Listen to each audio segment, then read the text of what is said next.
This is exciting. It's been a few weeks since I've been on video. I decided to take a sabbatical down in Mexico for a number of weeks, and it was extremely valuable for me, and I'm hoping to share some of that with you in this YouTube, because it has to do with what's going on energetically on the planet, but also what's going on inside of each one of us.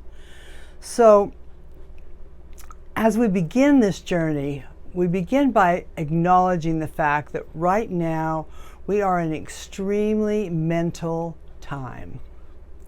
It's a time where our mind is active, it's busy, it's creative, it's almost chaotic at times because there's so much energy going around and full. And from a shamanic point of reference, it's also dealing with our flyers, our birds. So as you can see, I've got this lovely tray of feathers, all kinds of different feathers, because I collect these feathers, describing to us, you know, the different birds and what they offer us. Birds are about messengers. They give us messages. So you can imagine down in Mexico, I was paying a lot of attention to birds. Of course, we had our pelicans, and we had owls, and we had red-tailed hawk, and I even saw a cardinal, a bright red cardinal down there. Have no idea where that little guy came from. So as we received these messages, one of the things that I chose to do for this journey of mine is to do nothing. Virtually rest. I did a little reading. So what does this all mean? What this means is that we need to rest our brain. Our brains are amazing. We're being told we have neuroplasticity. The brain can change. It can recreate itself. It can do all kinds of different things. So valuing the brain and its function is really strong right now in the energies on the planet. But it requires rest, which has to do with meditating. It has to do with being as still as possible, or it has to do with going into something that is so gentle and nurturing that your brain can float and allow it to be there. Now, I found out down on my journey that there was nothing more extraordinary than sitting there on the beach and hearing that wave that took place as the wave would come in and the wave would go out. It was like being able to feel the rhythms in my body, and we have a lot of rhythms. We have our neurological rhythms, we have our cerebral spinal rhythms, we have our blood rhythms, we have our meridians that move up and down and connect with our organs.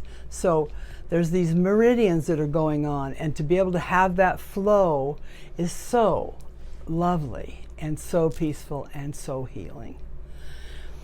Now, science is now showing that there is just as much electrical and magnetic energy in the heart as there is in the brain, but they work in coordination with each other. And so in this world that we're in right now, at least I'm noticing in this world we're in right now, we can become so, I don't even know what the word is, convoluted in some ways. We can become overloaded and overwhelmed. And I'm seeing in my private practice as a therapist, I'm seeing a lot of overwhelm.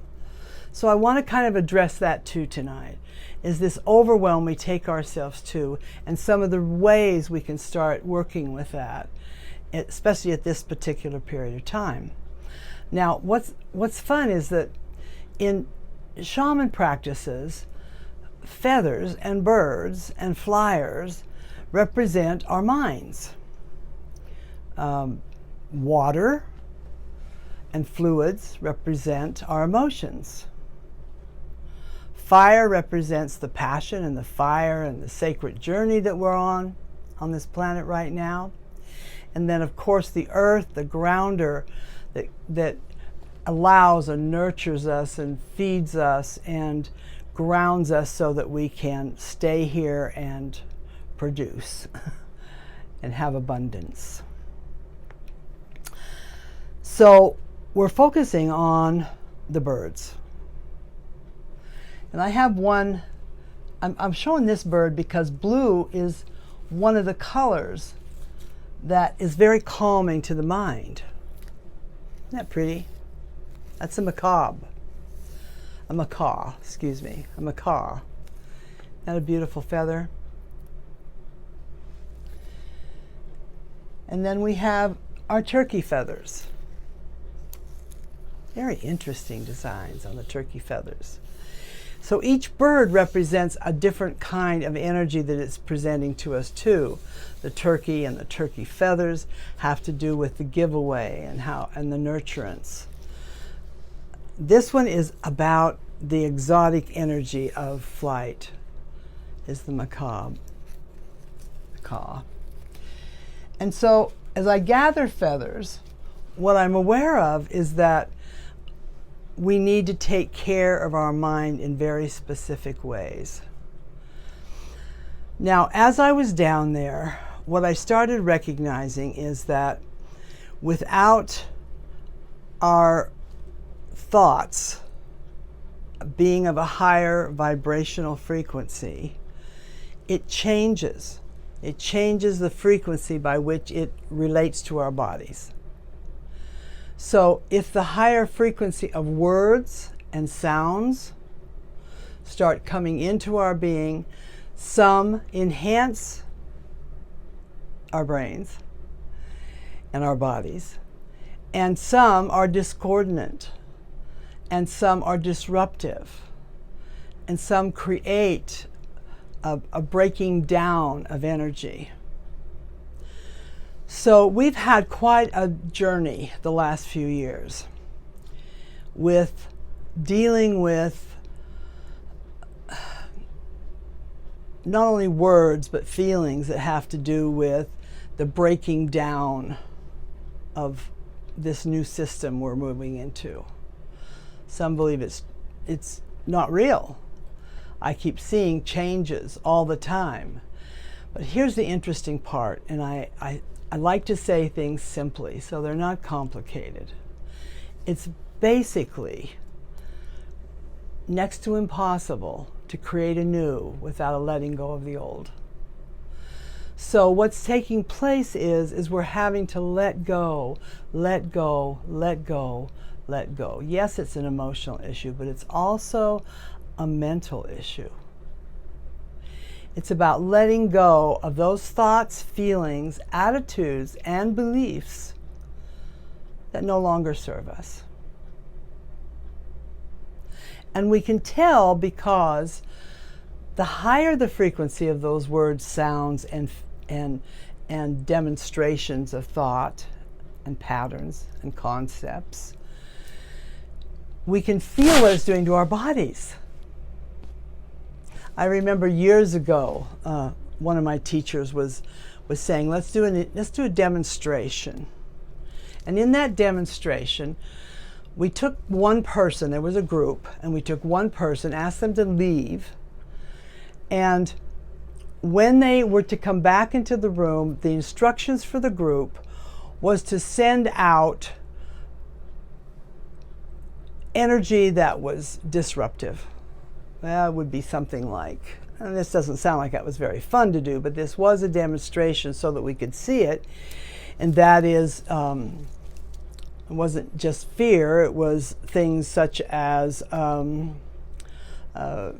car accident, someone going through some kind of loss or whatever it was, they would gather this energy, this clouded energy around them.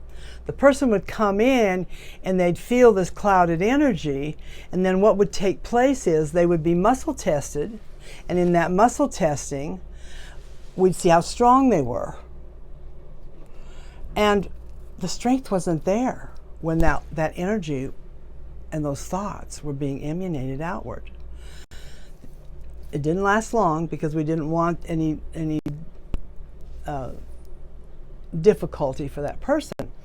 So we'd send her out. It was a her in this situation.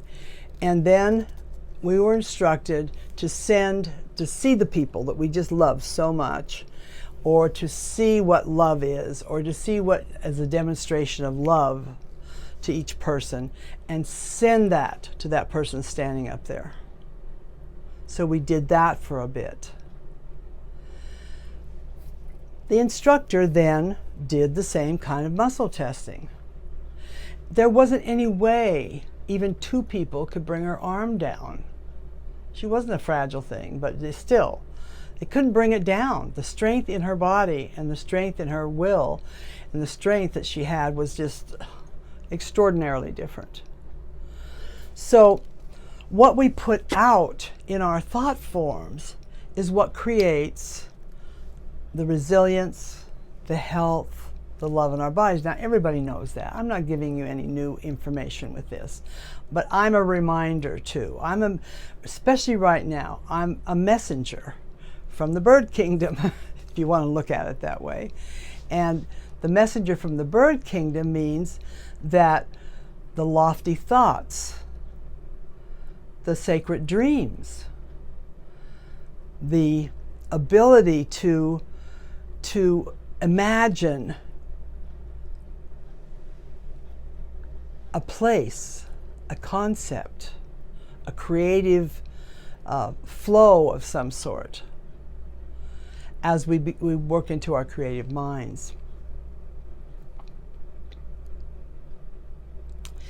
So as we're working with this, I'd like to be able to let you know that we have several things that we can do. One thing is it's not hard, but it does take focus. Pay attention to what you're saying, particularly to yourself. If that thought form that you just said to yourself isn't enhancing, kind, loving, supportive, if it doesn't carry with it a frequency of hope and love, then I'm asking that you consider completely releasing it that moment, letting it go, whatever that thought was, and distracting yourself out of that and moving into a new space. Either go blank, not too many people can do that, but you can have a blankness sort of into your consciousness. Or what you can do is you can just absolutely hold a space that feels good to you and just rest in that space. It stops the moment, it stops the thought, it ceases to have an effect upon your physical body other than the fact that you can shift it now. So I hope that might be helpful to you. So I thought it was going to be fun tonight to also talk about the signs and the wonders that are around us. I'm also a shaman. And so in shamanism, what you do is you pay attention to all the signs now, mind you. So if I may, I would like to give you a personal example of what happened to me on my journey. And what happened was I was working on a particular thought form and clearing some things and doing some work on myself. And I looked down to the ground, and I was in a place that was kind of cloistered. And I looked down, and there's this one lone feather. I'm not sure what bird it was. It didn't really matter to me. But to me, over my years of doing this work, feathers represent angels to me. And for that moment, I looked at the feather on the ground and I said, thank you. The angels are with me. But there's more than that going on.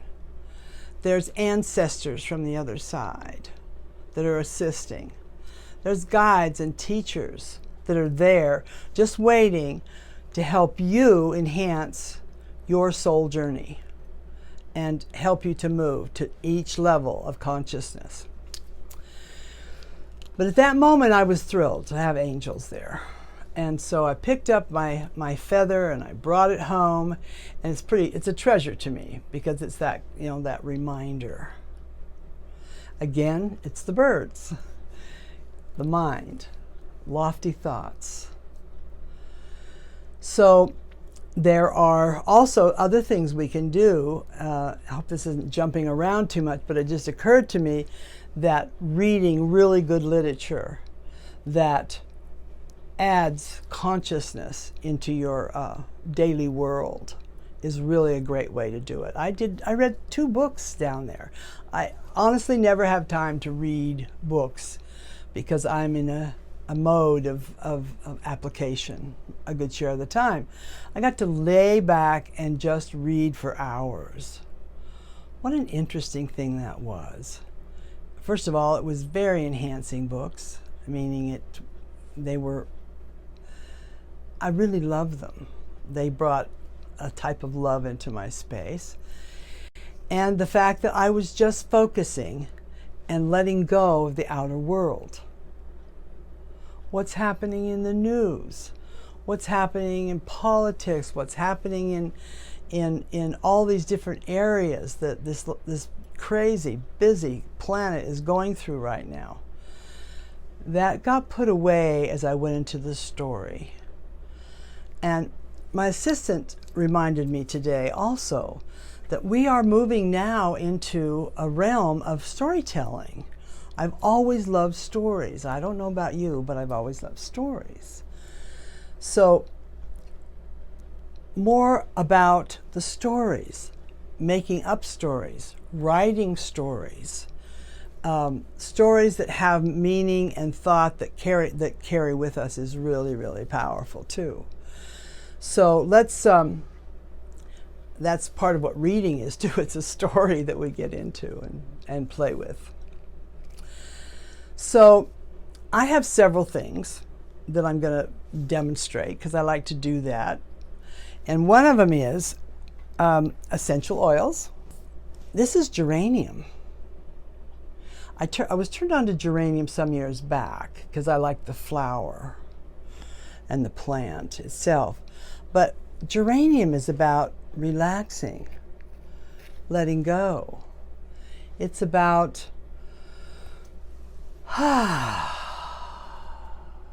is what geranium helps us do. So sharing, if you get a run across a little geranium, grab yourself some.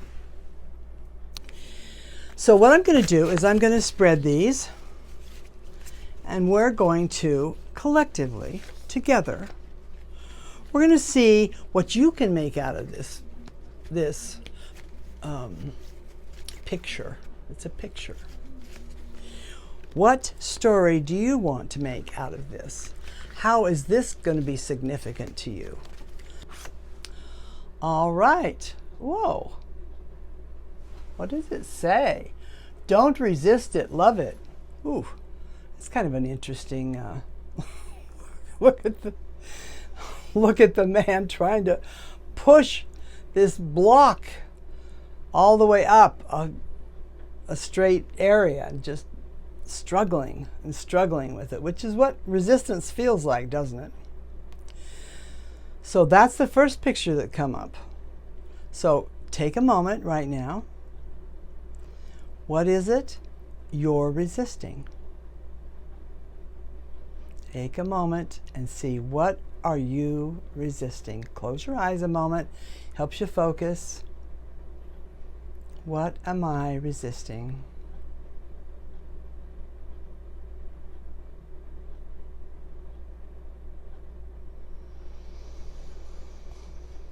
Deep breath and release.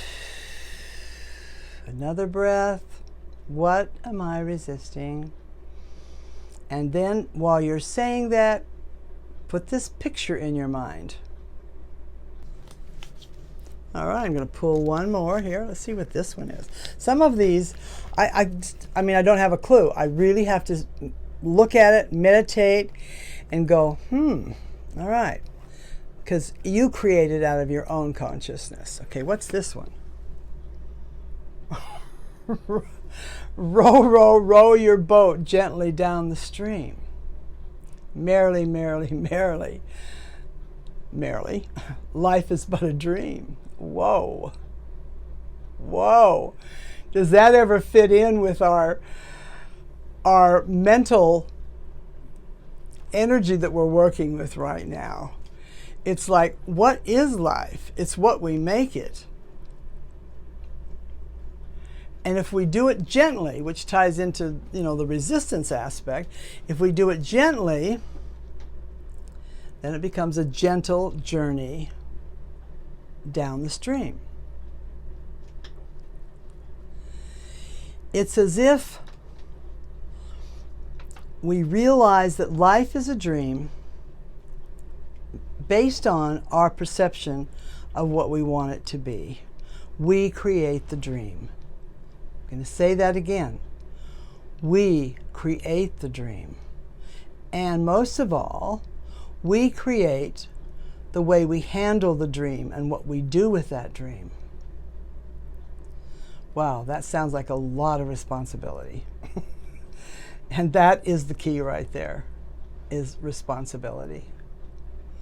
Each one of us taking responsibility for whatever it is we're dreaming, whatever it is we're thinking, and how we're handling it.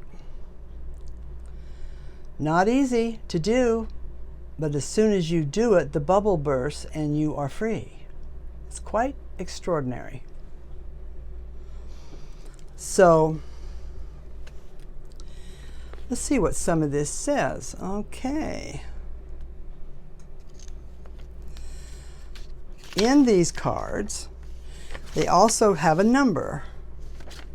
So the numbers we came about, don't resist it, we got that. There really is nothing to do. Do. In other words, don't struggle with the doing. And what is it you want to play? What is it you want in your drama? What kind of play do you want? I would highly suggest, though, you create play. It does make tons of difference. Okay, interesting. We're only doing 2. I think that has a lot to do with, at least that's what Spirit's telling me right now, we're just doing 2. Has a lot to do with the 2 minds of Gemini and how it works. What we did tonight, we did the feather instead of the stone. So I hope you enjoy. Watch out for your feathers. Pay attention to your feathers. Okay. Now I want to share what I got in my journey, and hoping it will assist everyone on some level. We are intimately connected with the ocean, because the ocean represents the world, the expansion, and the consciousness of who and what we are and what we're doing here. When I listen to the sounds of the ocean, I realize my infinitesimal self, my young self, my nothing self, my small self. It represents that, and then at the same time being part of it, of the entire ocean or water bodies. It also lets me know that I'm one with that as well. So we're always working this paradox of almost emptiness versus almost complete fullness. So the ocean for me, and I'm only speaking for myself now, the ocean for me represents that metaphor, that picture that I have in my head, in my mind, in my heart. So what would be nice right now is for you to see what symbol you would like to create for yourself that represents who you are and what your picture is for yourself. It's really amazing to spend 24 hours for days and days and days right next to the ocean. You become part of it, and it becomes part of you. And then I come back and I still am part of it. And it's still immersed in my beingness. And partially because we're mostly water, aren't we? Our bodies are mostly water and fluid. So take a deep breath now. Close your eyes for a moment.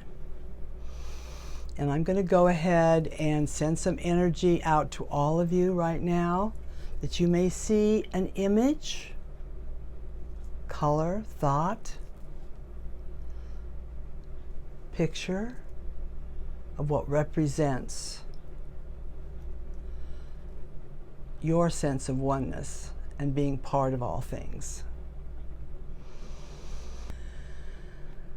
The energy moves back up, your feet, your legs, all the way up to your head, expanding the energy into your head.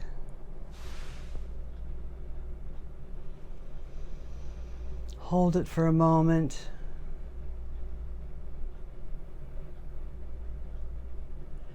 And release. Do one more breath.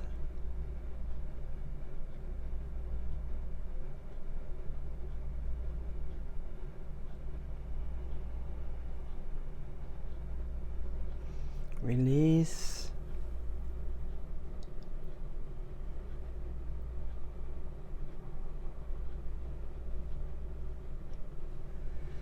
And be willing to receive whatever it is you receive. It's perfect. Whatever it is, it's perfect. If it's even nothing, if it's just void and space, it's perfect.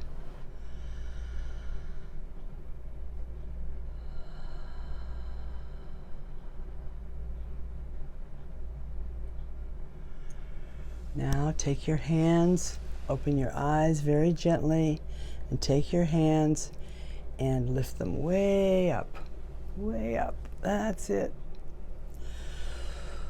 Whoa. Letting that energy just expand out to the universe. Thank you, thank you, thank you.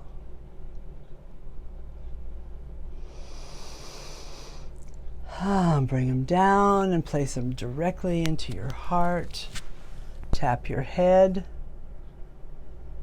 Connect them.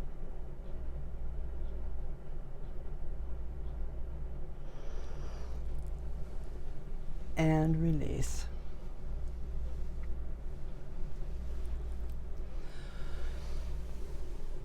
Well, I want to thank you for being here with me tonight and sharing my journey, my sabbatical that I did. I also want to let you know that we're starting a 4-week course on the astrology of sexuality, and it's going to be very fascinating. It has to do with merging that energy for each one of us in the way we specifically work with our own sexuality. And so we'll be beginning that this next month. And so come and join us for that. And be sure and subscribe. So thank you, and I will see you again soon, hopefully. Bye now.